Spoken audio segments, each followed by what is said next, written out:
Today we're talking about SpaceX, the three business lines that they have, and whether we think SpaceX will be a good long-term value for investors. Don't go away. We're going to get into it in just 1 second. Battling the relentlessly negative doom and gloom news media.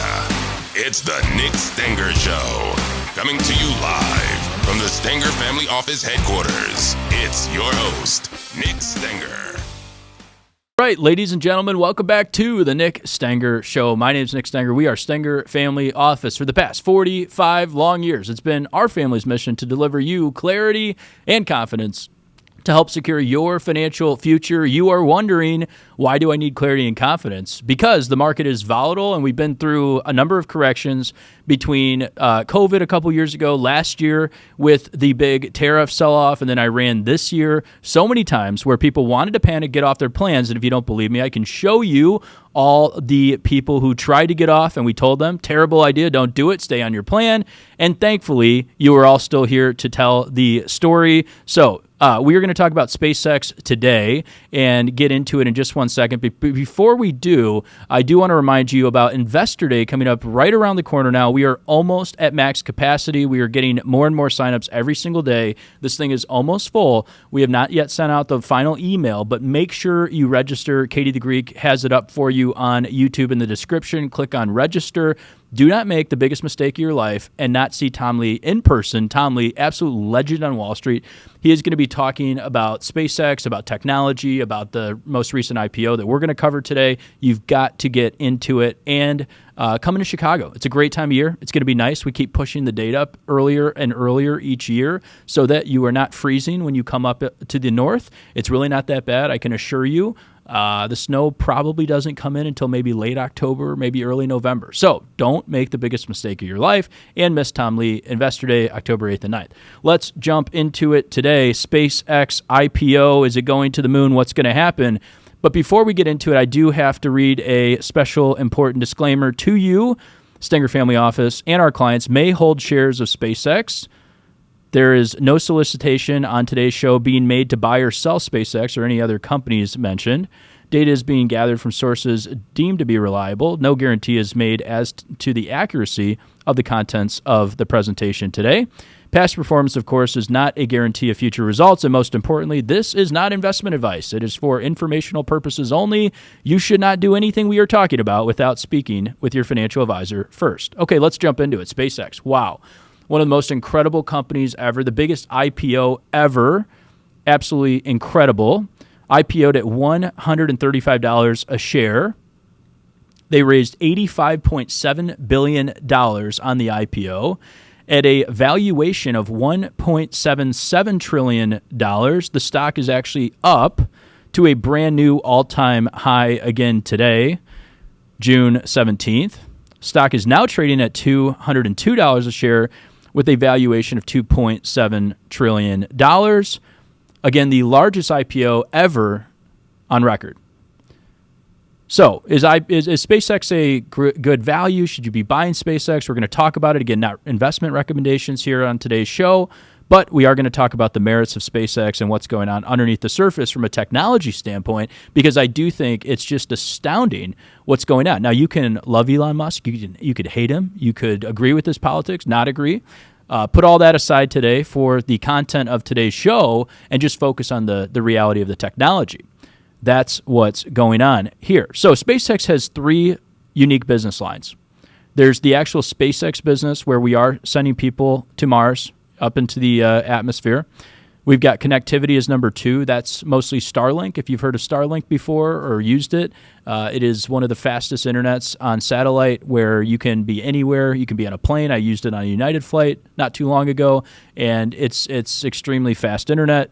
You've got AI as number three, and that does have to do with Elon's company's XAI, and then Grok, of course, as we know, and then the app with X, which used to be Twitter, which Elon purchased for about $44 billion not that long ago.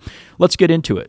What makes up the space business? Number one, well, there's basically four main spaceships that Starlink and SpaceX are leveraging. Number one is Starship, which is eventually going to have a goal to carry 100 passengers on a flight. You ask yourself, why would we want to carry 100 passengers? I'm going to explain that in just 1 second, why that matters. Number two, Dragon. Then you've got number three, Falcon 9, and then the Falcon Heavy, one of the largest jets they have. And so then you think about, how do you actually turn space into a revenue stream? How do you monetize that? Because as an investor, you don't just want to buy the story of a company. You want to understand the underlying fundamentals. So what I think when we get into SpaceX and you think about the future path of monetization, by the way, all of this data comes from the most recent SEC filed investor deck that SpaceX put out at their IPO. One of the things is, are we going to send humans to space? Are we going to try and colonize Mars? But I think these are the narrative pieces where, are we really going to be able to get people to Mars? Are we really going to send lots of humans to space and be able to do it profitably? Maybe, maybe not. I think it's definitely going to happen. It's just going to take a while. I don't think that's why you would buy the stock alone. But one of the interesting pieces here is the question of, do we think that eventually the technology behind SpaceX, remember, reusable rockets, an actual miracle, did not exist until they pioneered this industry. Do we think that people are going to have faster flights than ever before because of SpaceX? And we're going to get into it in just 1 second. But this is the big, to me, revenue generator of the future.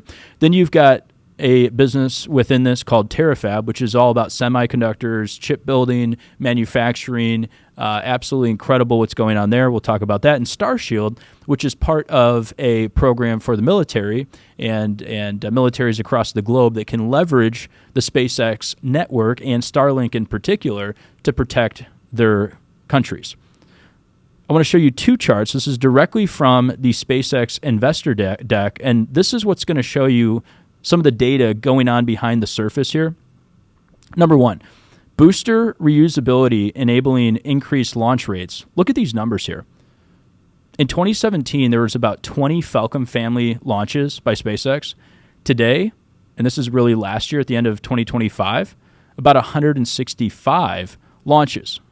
Absolutely incredible. Number two, Starship step function improvements in reusability.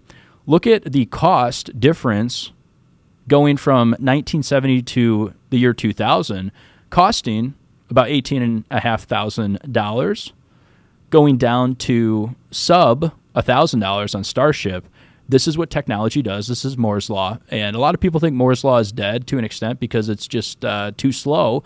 You're seeing this in real time. Look at the difference here in cost reduction. This is very important because if you can't reuse the rockets at a cheap enough price, you can't get to critical scale that makes a difference for revenue and profit generation, which is what investors care about. So the number one thing you should be paying attention to within the space bucket of SpaceX is the ability for these rockets to be reused at a lower and lower price point, because that's the critical mass you need to achieve high profitability as an investor.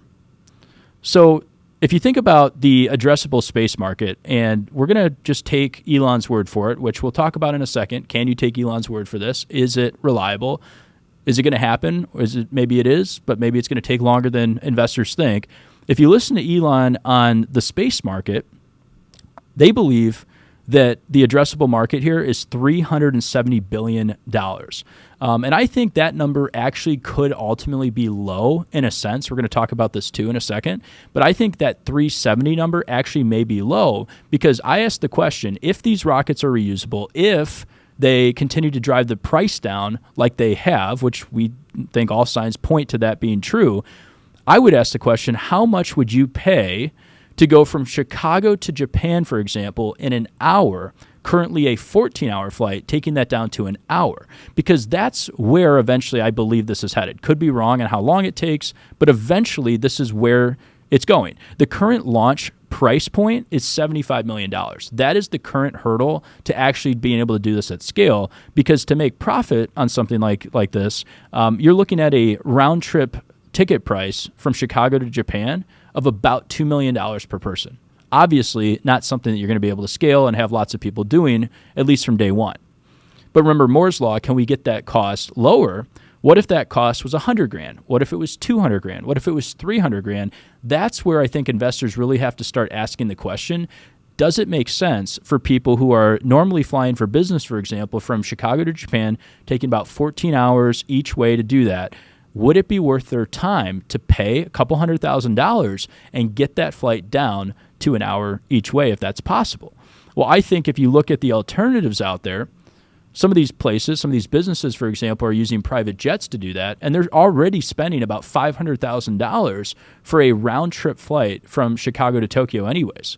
So if that cost comes down closer, doesn't have to go to 10 grand a flight, doesn't have to go to 20 grand. If it can come down closer to 500 grand or $1 million or something like that, that's where this becomes an actually viable business to use reusable rockets and go all over the world. Absolutely fascinating. So that's number one. And as we get into it here, to number two, you're going to realize the importance of connectivity, which is the second business within SpaceX. And they believe at SpaceX that the addressable connectivity market is about $1.6 trillion. What does that look like? That looks like displacing AT&T. It looks like displacing Verizon. It also looks like taking T-Mobile off the face of the earth, because the idea is that everybody would eventually be on a Starlink connected device or just a Starlink connected plan. So if you think about your Apple iPhone today, you've got probably Verizon, you've got T-Mobile, or you've got AT&T, all the majors. And you ask the question, what if my internet connectivity on my smartphone was much more reliable and faster on Starlink? What does that do to the market shares of those companies? And I think that's why you've seen such stagnant market caps at Verizon, such stagnant market caps at companies like AT&T, because Starlink already has 9,600 active satellites in orbit, which is 75% of market share. They are already delivering this internet, and it's very good. Again, I was on the United flight. It's very fast internet, very, very reliable. You can literally get on a Zoom call 35,000 feet in the air, and it looks like you're on the ground. That's an absolutely incredible difference, especially when you compare it to the go-go in-flight Wi-Fi that a lot of these companies are still on. Now, Amazon is trying to compete with this. That's the big risk here.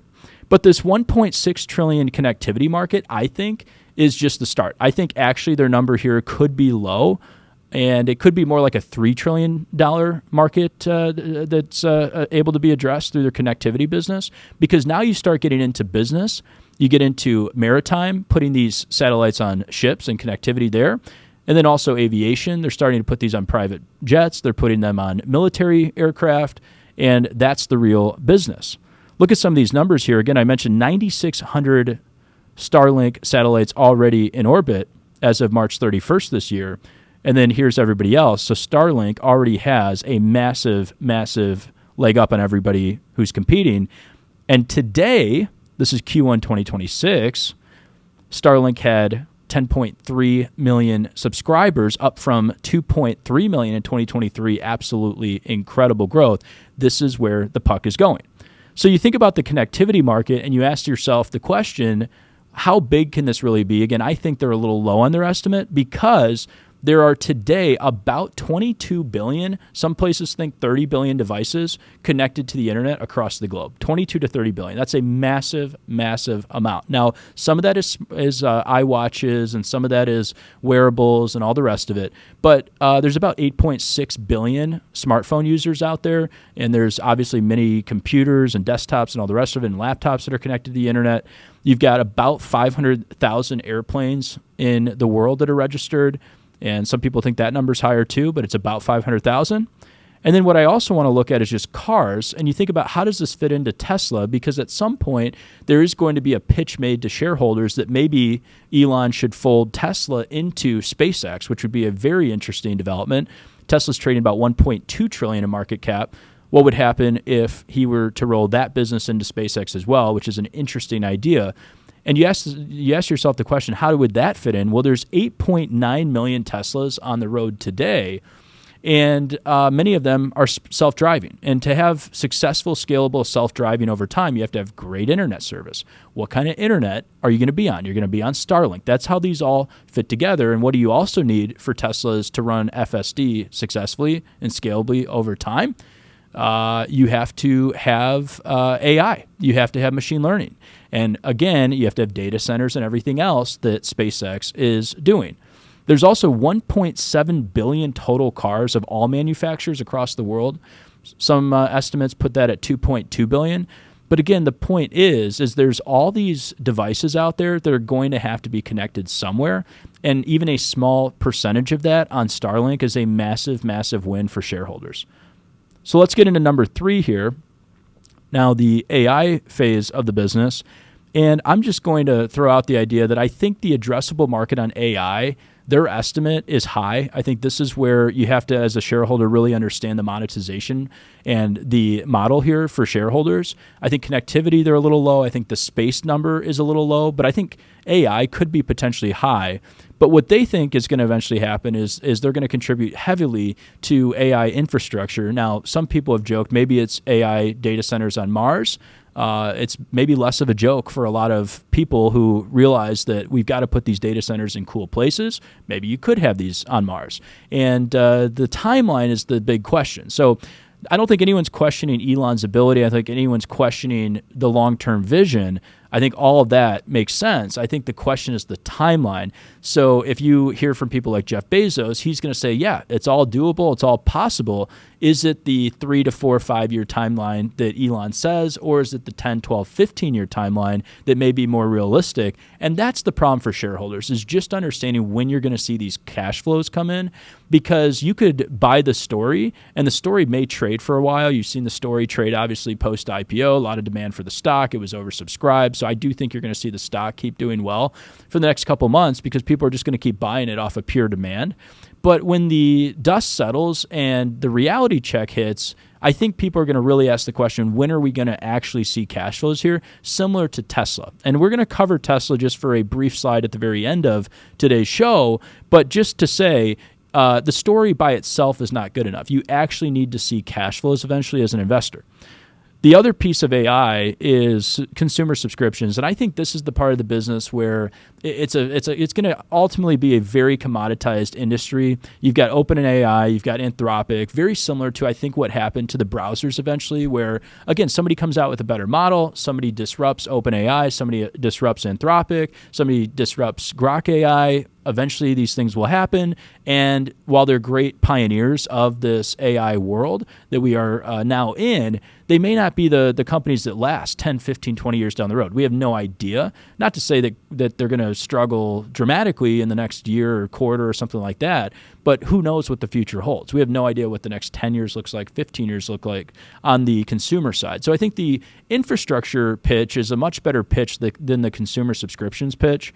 And then you get into digital advertising, which is a real thing, and they're going to compete with Meta and Google and everybody else who competes for eyeballs. And we'll talk about Twitter here in just one second. But I do think that the advertising is a real thing. I think the AI infrastructure is a real thing. I just really question the amount of dollar spend that we are going to have to see as shareholders here in SpaceX to get any real net income growth with the consumer subscriptions business. A couple other pieces of the AI business. It gets into chips and storage and fiber optics. That's all real. There's plenty of companies competing in that space already. I think that becomes highly commoditized as time goes on too. Although you have seen companies like NVIDIA maintain a massive market share by being first and by being the best and by innovating quickly. But it's just a highly competitive environment. I think a lot of the chip manufacturing at Tesla and SpaceX are going to be interweaved where they say we've got to make our own chips because we just can't get them from NVIDIA. There's not enough supply of these chips that we need. So that's the play there, just to reduce their internal cost.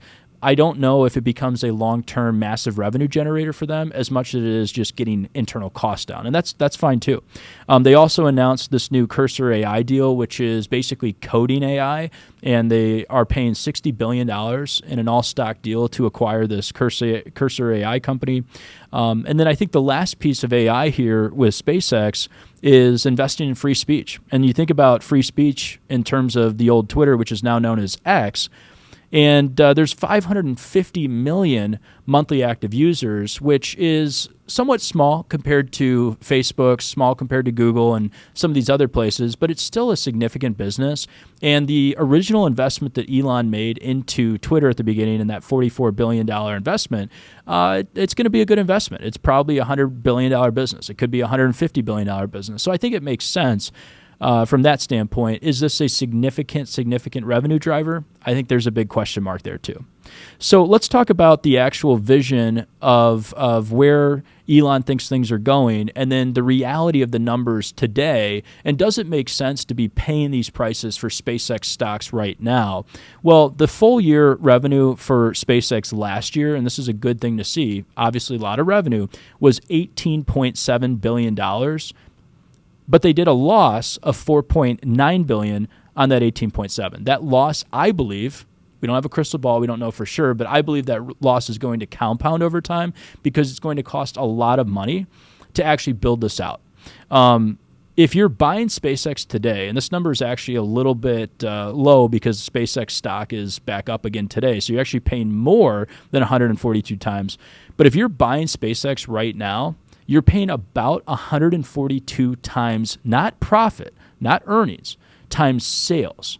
And that is a massive, massive number. Even the top software stocks that are way overvalued, in my opinion, that are in a bubble, in my opinion, are trading maybe 10, 12, 15 times sales. There's some companies trading 30 times sales, which is already very rich. SpaceX is actually 142 times revenue. So every dollar of revenue, not profit, every dollar of revenue coming in, you're paying 142 times that number. That's an extremely high valuation. Now, if you go back to 2024, SpaceX actually did post a profit, very small, but it was $800 million or so, which was a 5.7% net margin on their revenue that year. So assuming, and I don't think this actually happens for a while, I think they're going to post a loss for a while, but assuming that $800 million profit number comes back in the future, you would be paying right now on a PE basis 3,325 times for every dollar of earnings if they're even profitable in a full year of 2027. So is the vision great? Is the long-term story very, very interesting and exciting? Absolutely. It's one of the most exciting deals of all time. I think the question, though, for investors is when are you going to see a profit? When are you going to actually see cash flows that support these numbers? Because if you're paying 3,325 PE for a stock, you better really hope that you have a long-term time horizon and can make it work, because the average on the S&P today from a PE standpoint is about 20, and you'd have to be really growing into these revenue numbers. You'd have to be growing 40, 50% a year to be worth 3,300 times earnings. And the reason why that is because SpaceX is a highly cash-intensive business. Now, at some point here, they will get scale. And when they do get scale, it's going to scale very rapidly, and it will be too late to get into the stock. That's going to happen. It's very similar to what happened at Tesla. Once you pay for the factory, for example, that's building the Teslas, the next Tesla is essentially just the cost of goods sold. It's not you don't have to build another factory. You can keep making Teslas. But the problem with SpaceX is you're just not at that scalability point yet. You've got a lot of infrastructure to build. And even companies out there today like NVIDIA, which already have scalable business models that have a lot of cash in the bank, even they're being forced to raise capital. And this is what concerns me for SpaceX investors, is the fact that the capital raising is not over yet. SpaceX, yes, was oversubscribed. They came out at $85 billion raised, but $85 billion, if you're losing $5, $6, $7 billion, $10 billion a year, is not going to take you that far. It's not going to be that long until you have to raise another round of financing, and that's ultimately when shareholders get hit. So let's see what happens. We don't have a crystal ball. We don't know for sure exactly if this time's going to be the same. But I would just show you Tesla here in the sense of Tesla's IPO, which now goes back to the summer of 2010. Tesla IPO'd at $1.7 billion. So remember, for some context here, SpaceX IPO'd about $1.7, $1.8 trillion. It's now a $2.7 trillion company today if you're buying it. Tesla only IPO'd for $1.7 billion 16 years ago. And their revenue was $112 million the year before in 2009. So you were paying about 15 times sales. So for comparison's sake, today you're paying 142 times sales for SpaceX, and you were only paying 15 times sales for Tesla in 2010. That's an absolutely that's a huge difference. And so you do have to be careful of this thing. Now, 2020, okay, Tesla did finally hit profitability 10 years after the IPO.